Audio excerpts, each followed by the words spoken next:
Voilà, merci beaucoup. C'est vraiment un honneur d'être participer à ce colloque aux côtés de personnes qui ont influencé mon travail ces dernières années. Alors, contrairement à beaucoup de participants, je ne suis pas historien, je suis sociologue. Voilà.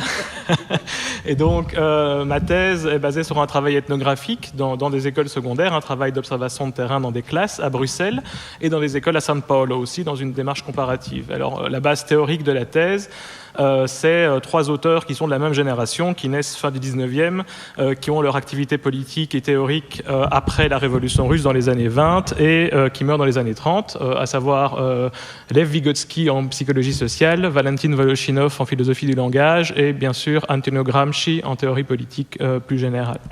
Alors, avant de pouvoir parler du traitement de la révolution russe en tant que telle, il faut pouvoir, par le programme scolaire, il faut discuter comment sont modelés les programmes scolaires en Belgique. Et ils sont principalement façonnés par la réforme qu'a implémenté le décret mission de 1997, qui est à la fois le premier grand texte d'orientation scolaire suivant la régionalisation de l'enseignement en Belgique, mais aussi le reflet de la déroute de la grève de 96, dernière grande grève de l'enseignement en Belgique francophone. Alors, le décret mission a imposé deux éléments. D'abord, un cadre politique de mission de l'enseignement, où l'éducation à la citoyenneté démocratique est devenue l'horizon indépassable qu'on assigne à l'école. Donc, tout ça, c'est très années 90, c'est très dans la logique de ce fond de l'air idéologique très bien décrit par Enzo Traverso jeudi soir, où les démocraties libérales deviennent l'horizon indépassable de l'humanité et où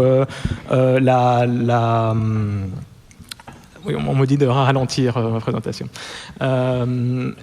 Et la proclamation également de la fin de l'histoire. Donc ça, c'est le premier élément. L'autre élément, c'est l'imposition de la pédagogie par compétences comme référentiel pédagogique unique en communauté française. Ça a fait couler énormément d'encre parmi les enseignants.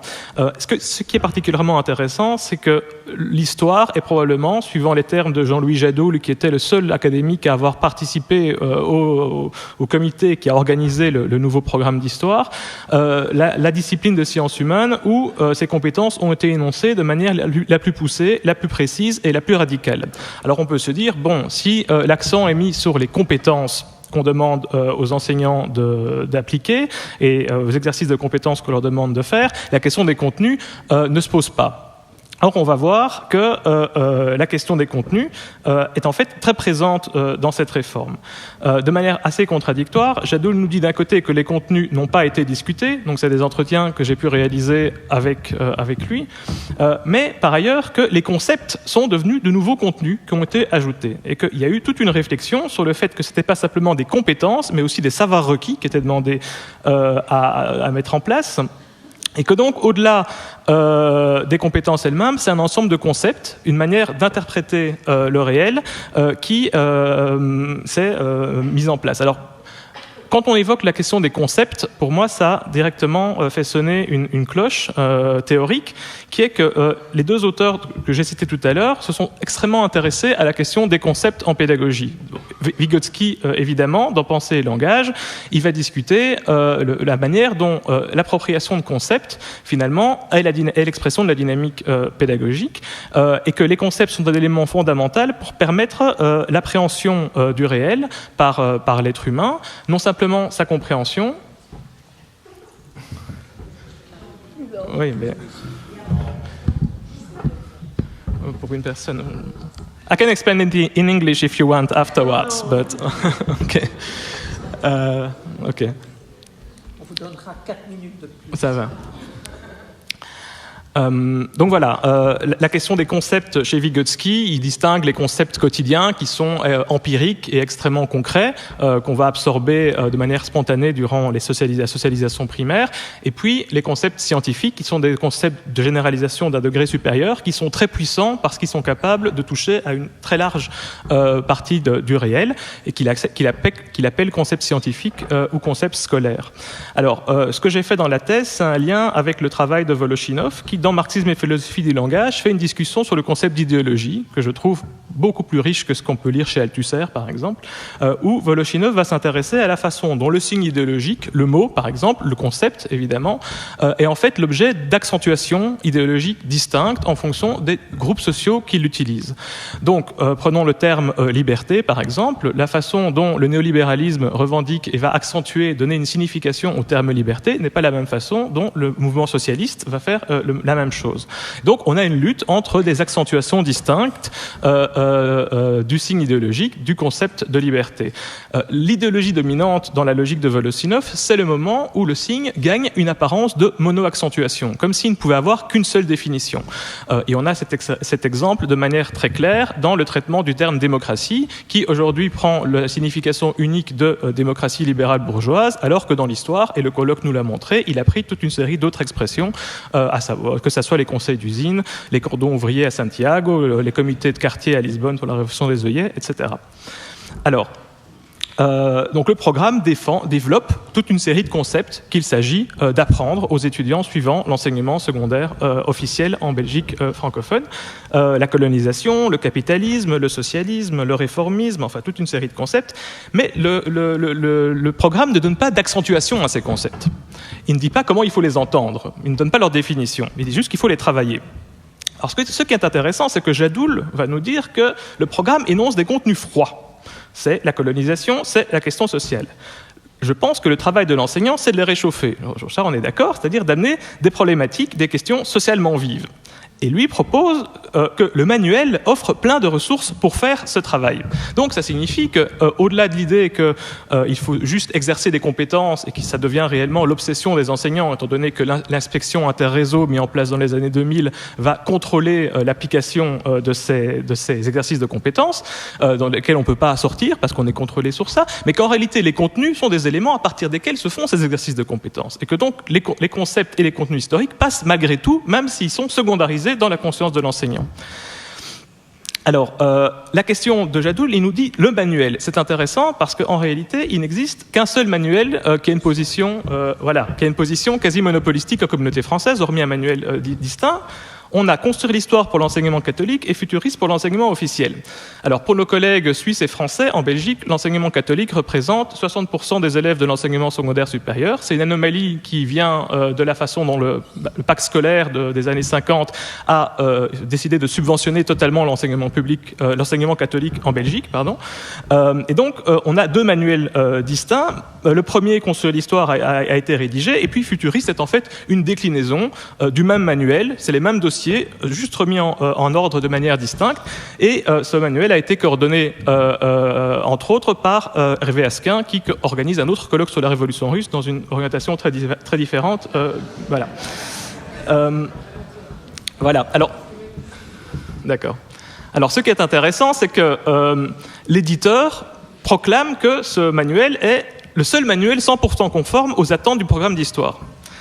Et on comprend pourquoi quand on voit qui est derrière le directeur de collection de ce manuel, à savoir Jean-Louis Jadoul lui-même. Ça veut dire que la personne qui a mis en place la réforme du programme d'histoire en Belgique francophone est la personne qui a également défini le seul manuel existant en communauté française aujourd'hui. Donc c'est une concentration extrêmement forte de pouvoir symbolique, politique, social.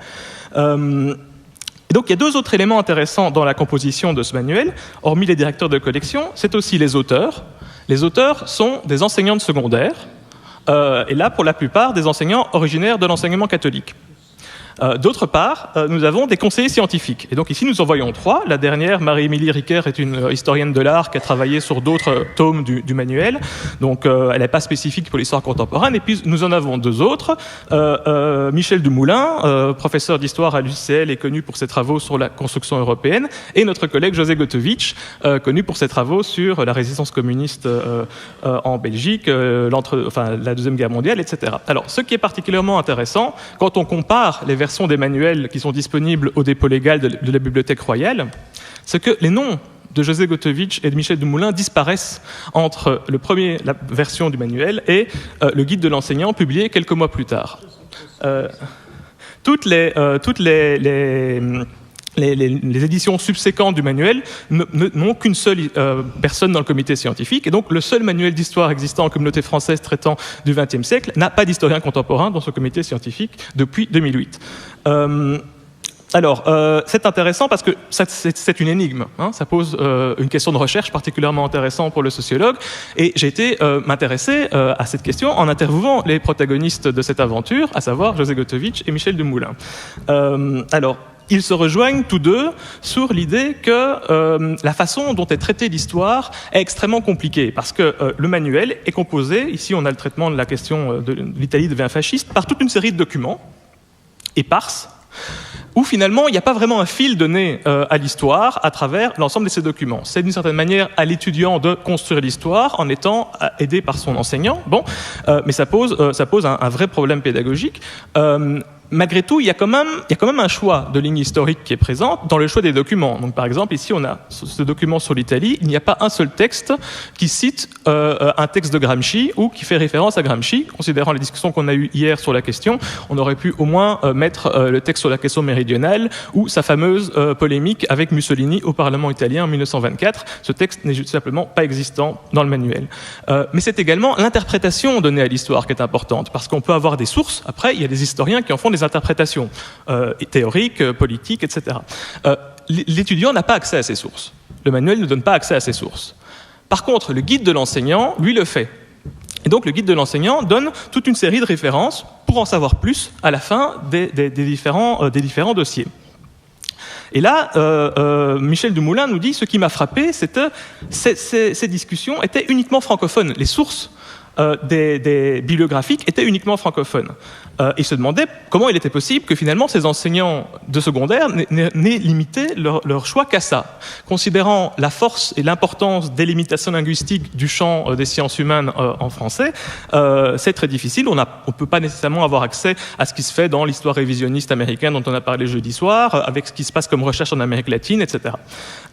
Cette question va être approfondie par José Gotovitch, qui nous dit que ce qui le frappe, c'est que la vision de l'histoire contemporaine était calquée sur celle de la revue L'Histoire, et que le nombre de citations venant de l'histoire était énorme. Et effectivement, j'ai fait un relevé, c'est hallucinant. Je veux dire, la plupart des textes qui viennent dans les références sont cités par l'histoire, ou même les textes présents dans les bibliographies. On ne voit le texte de Marcel Liebman présent en bibliographie que parce qu'il est repris dans un dossier de l'histoire qu'il cite. Sinon, il ne serait même pas là. Voilà.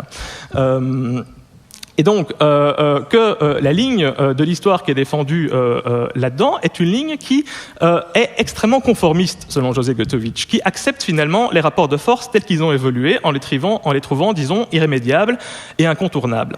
Alors, cette discussion sur le conformisme en histoire, quelques années après l'entretien, est rentrée en dialogue avec ma lecture de Walter Benjamin, qu'on a aussi évoqué jeudi.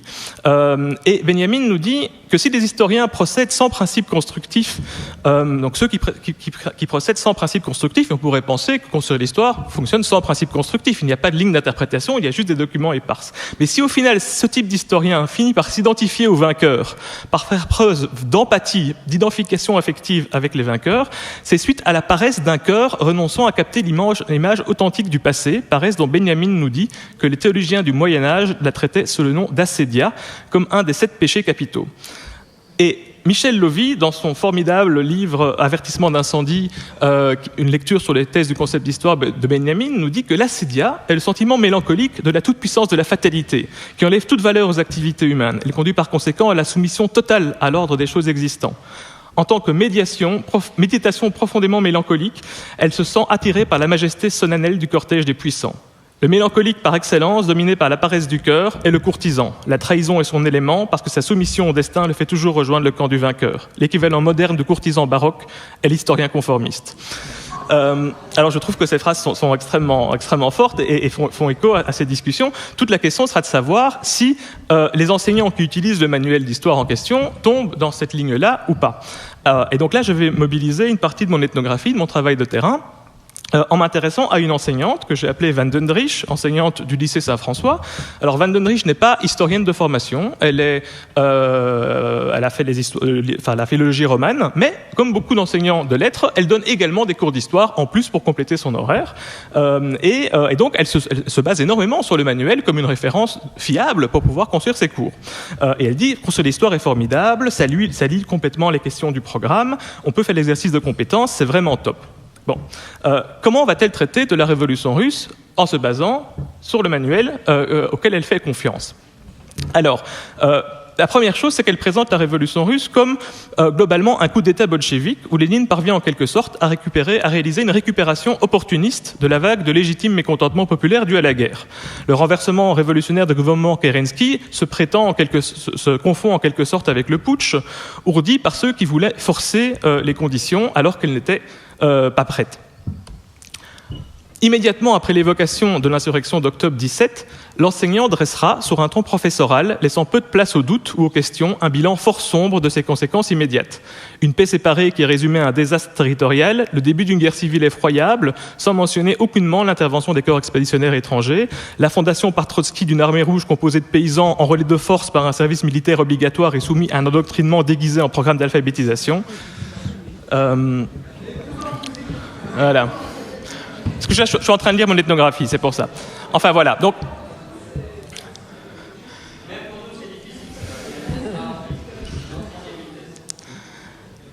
Peut-être il faut que tu te fasses. Oui, tout à fait. Donc voilà, donc la présentation de la révolution est extrêmement négative, ne met en évidence que des éléments négatifs, et... Van Dendrich conclura d'une certaine manière sa présentation en disant que l'interdiction des fractions et des autres partis politiques était la conclusion finale et inévitable du communisme de guerre. Elle déclarera alors à ses élèves que Lénine souhaitait en réalité imposer un régime de parti unique et demandera rhétoriquement à ses élèves, comme s'il s'agissait de la conclusion auquel elle essaie de les amener, et quelles sont donc les conditions des régimes totalitaires. On va voir le manuel. Alors là, c'est intéressant parce qu'on touche au concept par lequel on aborde la révolution russe dans le manuel, d'une certaine manière. Dans un des seuls textes où on a une sorte de définition un peu des concepts, on nous dit, voilà, en URSS, Lénine et Staline installent un totalitarisme de gauche, on veut promouvoir des valeurs qui prétendent définir un homme nouveau, à gagner leur adhésion à ce modèle. L'idéal du totalitarisme est de conditionner la vie de l'homme dans sa totalité par la propagande ou par un contrôle absolu de la vie privée et familiale, de l'enseignement, de la presse, des croyances, de la morale, des loisirs, des expressions artistiques. C'est les textes donnés aux étudiants dans leur manuel. Alors c'est une définition qui est très générale, qui n'a pas de source bibliographique, on ne sait pas d'où elle vient, et surtout qui pourrait s'appliquer à beaucoup de situations, y compris à certaines dynamiques du capitalisme contemporain. Donc c'est une définition difficile. Ce que Joseph Gotovitch va mettre en évidence, c'est que cette question du totalitarisme l'avait déjà choqué dans la façon dont était construit le manuel. Or, le concept de totalitarisme n'est pas un concept anodin. C'est un concept qui a fait l'objet d'une analyse extrêmement poussée d'Enzo Traverso. Je ne sais pas s'il est encore là aujourd'hui, mais en tout cas, son bouquin a été fondamental pour moi, où il fait une traduction de toute une série d'articles inédits en français pour faire l'histoire de ce concept, et montre qu'en réalité, il a été utilisé, c'est vraiment l'expression d'un concept qui peut être pluriaccentué d'une manière terrible. Il a été utilisé à la fois par des exilés antifascistes, par des oppositions de gauche au stalinisme, par des anticommunistes, par des marxistes et anti-marxistes, etc. Et donc, que suivant les sensibilités et les contextes de chacun, le concept a gagné différentes significations.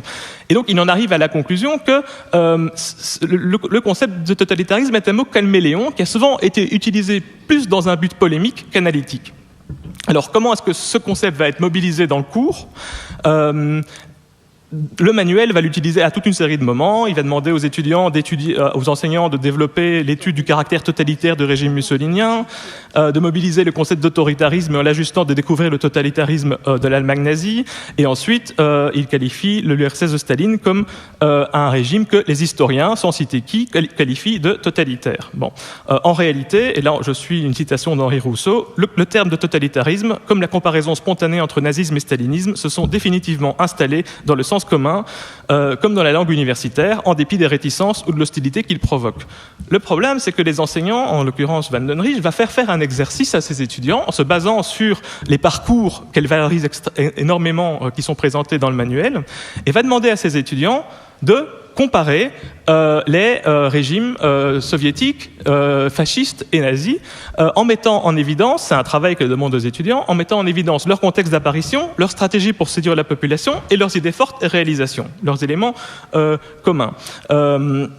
Et donc, en se basant sur la fiche concept qui est présente ici. Or, c'est une fiche qui est extrêmement contradictoire parce que les régimes autoritaires, dont les régimes totalitaires seraient un sous-genre, dans la définition, nous dit sont le résultat soit de révolutions en Russie, soit de coups de force tolérés ou soutenus par la classe dirigeante. Donc déjà, on a une définition qui ne marche pas ni pour l'un ni pour l'autre. C'est deux processus qui sont complètement différents. Ensuite, on nous dit que l'ensemble de ces régimes partagent quelques caractéristiques communes, l'installation d'un État de type autoritaire, dirigé par un chef, mis à part pour l'URSS, nationalisme, soutien des classes sociales conservatrices, affirmation de valeurs traditionnelles et anticommunisme. Donc de nouveau, le concept marche extrêmement mal, parce qu'il faut exclure l'URSS pour que le concept tienne debout. Bon. Soutien à l'Église, etc. Bon. Vu que je vais devoir terminer, je vais pas aller plus loin que ça.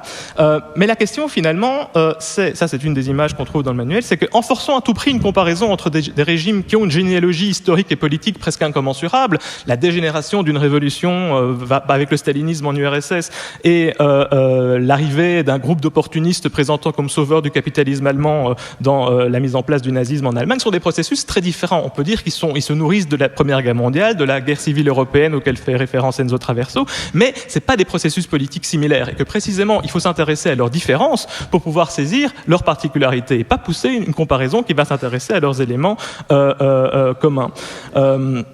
Et donc voilà, c'est la conclusion d'Enzo Traverso, c'est que force de constater, dans la grande majorité des cas, la notion de totalitarisme n'a pas servi à un type de comparaison fécond sur le plan de la sociologie historique, qui consisterait à saisir leurs affinités et leurs différences, mais seulement les amalgames douteux entre nazisme et communisme, assimilés comme variantes du même essence criminelle. Et pourtant, ça reste la principale clé d'analyse conceptuelle encore proposée aujourd'hui par le seul manuel d'histoire existant en communauté française. Merci beaucoup.